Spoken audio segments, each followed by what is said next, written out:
Hey guys, I'm Patrick. This is Not So Basic Things. Today, I'm going to be talking about trailers, specifically trailers used for hauling things, like this utility trailer or a flatbed trailer. There's a travel trailer behind me. Not really going to cover those, or fifth wheels, or boat trailers, or anything like that, but really, they really apply to pretty much all trailers. So, I guess keep that in mind as we go along here. Starting at the front of the trailer, you've got the tongue. The tongue of the trailer includes the jack, safety chains, coupler, and trailer wiring.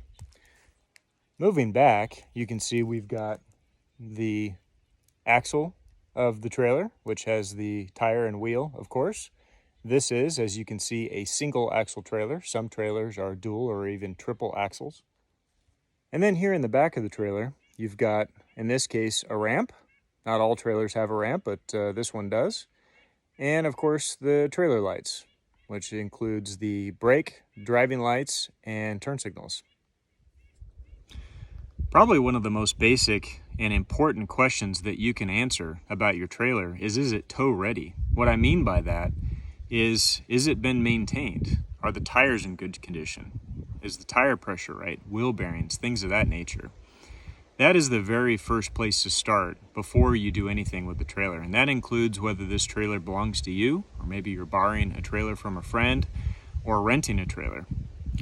I can tell you recently, I rented an excavator from a rental company, which came with a trailer, and I had to return it twice because 2 out of the 3 trailers that I ended up with, the first 2 had no brakes. So always make sure and do an inspection on the trailer before you tow with it. The second thing is, what is it that you're towing? More specifically, how heavy is it? And then the next question is, what is the rated capacity of the trailer? Most trailers have a tag or a sticker or something on them that say what the capacity is. Make sure you know what it is before you get going. On this trailer, there is a sticker right on the side of the tongue that's got all the information that you need before you load this thing up. Starting on the left here, we've got GAWR. That's gross axle weight rating. And you can see it's 1,588 kilograms or 3,500 pounds. Something to know about this, trailers are rated by their axle, not by the trailer. So the trailer may be capable of carrying a lot more than 3,500, but the axle is rated for 3,500, so that is the rating of this trailer. The other thing to know about that is that does not include the weight of the trailer. This trailer is just about 700 pounds, so the actual capacity of this trailer is about 2,800. Here we've got the size of the tires, 205 by 15, and we've got the rim size, 15-inch, as well as the tire pressure. And notice that's the cold pressure.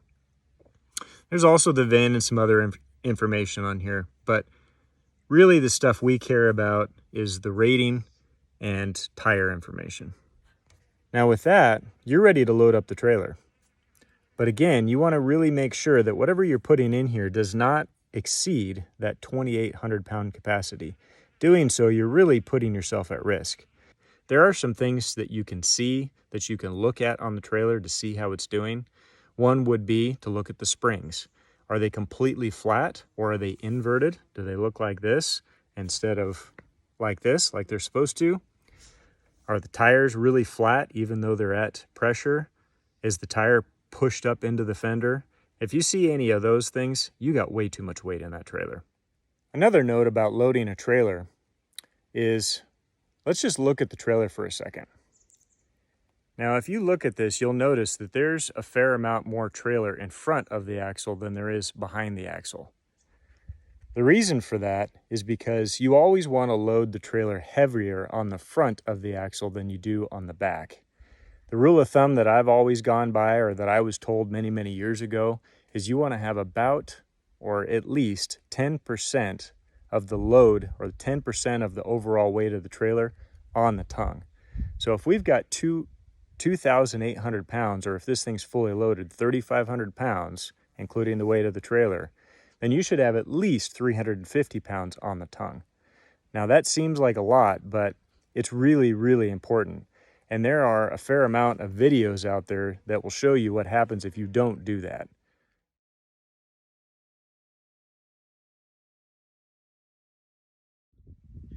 Let's talk about connecting a trailer. Depending on the size and capacity of the trailer is going to determine how big of a ball you need to tow that trailer. This trailer, and we can see this, hopefully you can see it, right here, it says 2-inch ball. It also says do not exceed 5,000 pounds gross weight, 700 pound tongue weight. And it also has the class, SAE Class 3. The important information here is that this coupler requires a 2-inch ball and that it cannot exceed 5,000 pound total weight or 700 pounds tongue weight. We already talked about, this is a 3,500 pound trailer, so we should really never see anywhere near that. There are a few different styles of trailer balls out there. We already mentioned this is a 2-inch ball. There's also 1 7/8 and 2 5/16. And they relate pretty much directly to the amount of weight that they're capable of towing. This is something that's really important to know. You do not want to accidentally tow a trailer that requires a 2-inch ball with 1 7/8. Doing that, it's very possible for the trailer to jump right off of the hitch. That's not good. That's a good segue into trailer chains.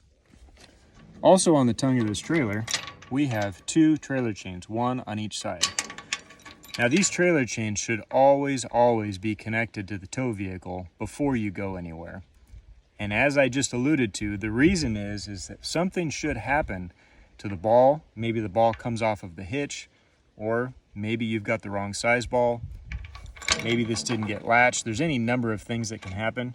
If something like that were to happen, these chains are going to keep that trailer attached to your vehicle. When you connect trailer chains, it's always a good idea to cross the chains. So in other words, the chain that's on this side of the trailer should be on this side of the hitch on the tow vehicle, and just the opposite for the other chain. The next thing is a trailer wiring. This is what they call a 4-pin flat, and you can see why. So if you see trailer wiring like this, you know immediately this trailer does not have brakes. The reason you know that is because you need to have a wire for brakes, 2 wires for turn signals, and a wire for ground, and a wire for running lights. So that pretty much encompasses the wires that we've got here. That doesn't leave any wires for brakes or anything like that.